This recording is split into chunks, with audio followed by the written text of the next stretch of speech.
Animal cruelty is a violent crime that needs to be taken seriously. The Humane Society of the United States urges you to support laws to end animal cruelty in your state. Every day, someone who is abusing animals is probably also abusing humans. Make the connection. Animal cruelty hurts everyone. Is there proof that there's a connection between animal cruelty and human violence? We are a society immersed in, consumed by violence. For over 20 years, Dr. Randall Lockwood has studied the connections between animal cruelty and other forms of violence. Animal cruelty can be part of a continuing cycle of violence within a family.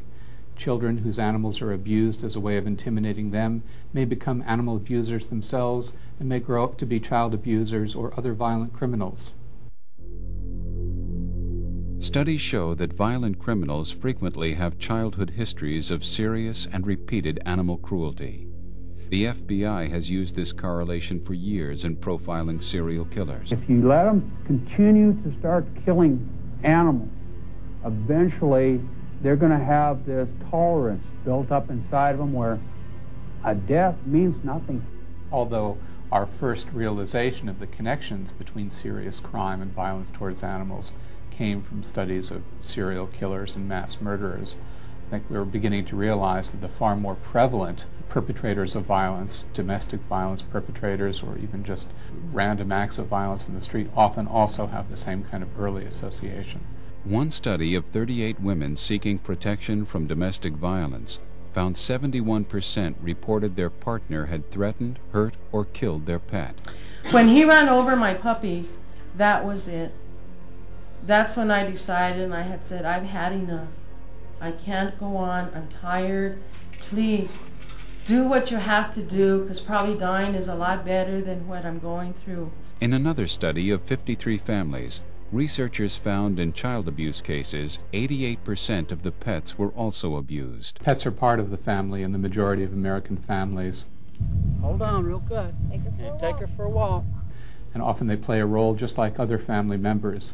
If that family is functioning well and is happy and healthy, pets can be part of that. But if that family is dysfunctional, animals are often victims, and often the first visible victims. What is animal cruelty? Animal cruelty is many things. It is neglect, it is intentional harm, and it is the malicious killing of animals.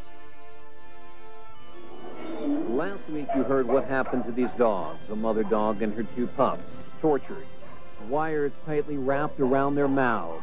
You can see her scars are going to be permanent for the rest of her life. Investigators believe someone actually used a knife or another sharp instrument to cut the horses in their genital area. Both Maya and Wacha were stabbed several times. It's terrible to think that someone has the ability to inflict that kind of injury on an animal. They're so helpless and trusting of humans. Every day in this country, animals are victims. What we all know is that we see the faces of abuse, whether it is of animals or of humans. And what I know is that you all care. People working in animal shelters and humane societies see firsthand some of the tragic results. Someone had taken probably blunt scissors or an object and cut her ears off close to her skull and also cut her tail off. She had contusions to her lungs, presumably where someone had held her down with force. It has been months and months of rehabilitating this animal. She is one of the most wonderful creatures we have ever seen. She's a good girl. There was public outcry for a stiff sentence, but due to a lack of evidence, the men accused of abusing Penny were never prosecuted. How can this violence be prevented? I know, and I'll acknowledge, that animal abuse cases were not always taken real seriously, maybe with the exception of the animal control officers. I don't think the rest of law enforcement really viewed them as a top priority. If society sees animal cruelty as something they want stopped, well then the law should group that crime in with other stronger laws. Responding to cruelty to animals, or even better, preventing cruelty to animals through humane education beginning very early on, is one of our best tools for preventing violence and delinquency. The Shiloh Project is an intervention program that works with at-risk youth.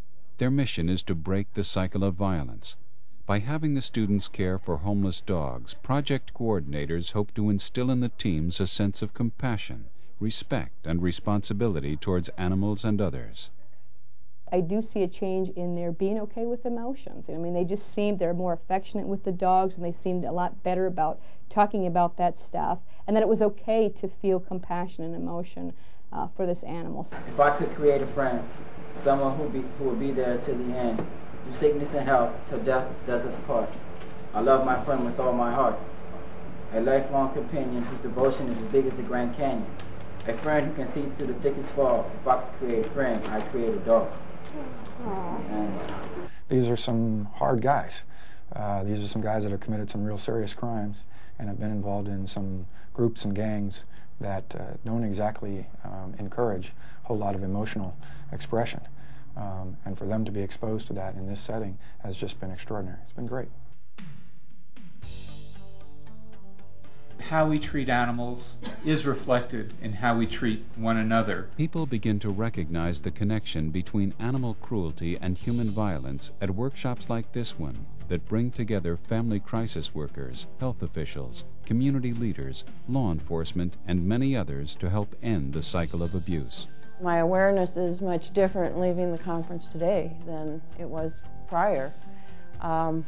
Even when I got the notice of the conference, I think I had an increased awareness already that, wow, this is really, there's a link here. Our basic message has been that violence is violence, and that the perpetrators often are not making a distinction between their victims. And the solution within an individual community is to get everybody who's working to combat violence in that community to at least be talking to each other, sharing resources, sharing information. But I can tell you things are changing. You know, they're certainly changing in our office. And, you know, it took some cases, some pretty drastic cases, to open our eyes. And it took a lot of publicity on some of these cases, I think, to open the community's eyes. And I think now that they've been opened, now's the time to strike. First Strike is a campaign developed by the Humane Society of the United States to increase public awareness about the connection between animal cruelty and human violence.